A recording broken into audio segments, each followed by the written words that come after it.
नमस्कार, तुमचं स्वागत आहे आपल्या व्हिडिओमध्ये ज्याचं नाव आहे नारायणी बुटीक. तर आज आपण पाहणार आहोत हे पूर्ण सिल्वर जरदोशी वर्क. तर याच्या आधीच्या व्हिडिओजमध्ये मी तुम्हाला हे सिल्वर जरदोशी वर्क कसं करायचं याचे प्रॉपर स्टेप्स सांगितलेले आहेत आणि ते आपण आरी वर्कच्या मदतीने केलेलं आहोत. हे सेम आपण हातशिलाईच्या सुईने देखील करू शकतो. आता तुम्ही पाहू शकता हे अतिशय सुंदर अशी नीट लाईन झालेली आहे.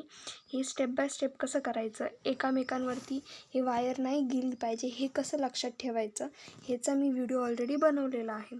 आणि त्याआधी आम्ही हे डमरू शेपचे पण ड्रॉप शेपचे पण मग्गम वर्क केलेलं आहे, शुगर बीटचं देखील केलेलं आहे आणि गोल्डन बीटचं देखील आपण मग्गम वर्क पाहिलेलं आहे.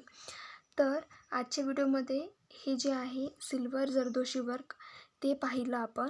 आणि ही जी लाईन कशी बनवायची आहे ती एक मी तुम्हाला छोट्या शॉर्टमध्ये सांगते. तर सर्वात पहिलं जो धागा आहे त्याला आपण 5 पदरी करून घेणार आहोत. जो आपला गुदडीचा धागा असतो तो घेतला तरी चालेल, मी हाच घेणार आहे. आणि ह्याचं तुम्ही 5 राऊंड घ्यायचं आहे, 5 पदरी करून घ्यायचं आहे. आणि त्यानंतर आपण जे सिंपल स्टिचेस असतात जरदोशीचे सिल्क थ्रेड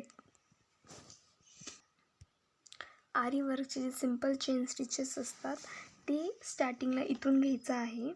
आणि त्यानंतर आपल्याला झिगझॅग पॅटर्नमध्ये आपल्याला जे स्टिचेस आहेत ते पाडून असं जायचं आहे आणि एंडिंगला तुम्ही लॉक लावून घ्यायचं आहे. आणि हे लक्षात ठेवायचं की जी आपण गाठ मारतो 5 पदराची केल्यानंतर ती कुठेतरी मध्ये आली पाहिजे, जेणेकरून एंडिंगला तुमचं जे फिनिश असेल ते चुकणार नाही. तर हा होता आजचा व्हिडिओ. होप हा व्हिडिओ तुम्हाला आवडला असेल. भेटूया नेक्स्ट व्हिडिओमध्ये. आपण नेक्स्ट व्हिडिओमध्ये गोल्डन जरदोशी वर्क पाहणार आहोत आणि ही साईज असणार आहे. ह्याच्यामध्ये देखील 2 साईज पडतात, तर ही मोठी साईज आहे, याच्यापेक्षा छोटी एक येते. तर ही आपण जरदोशी वर्क पाहणार आहोत. भेटूया नेक्स्ट व्हिडिओमध्ये. धन्यवाद.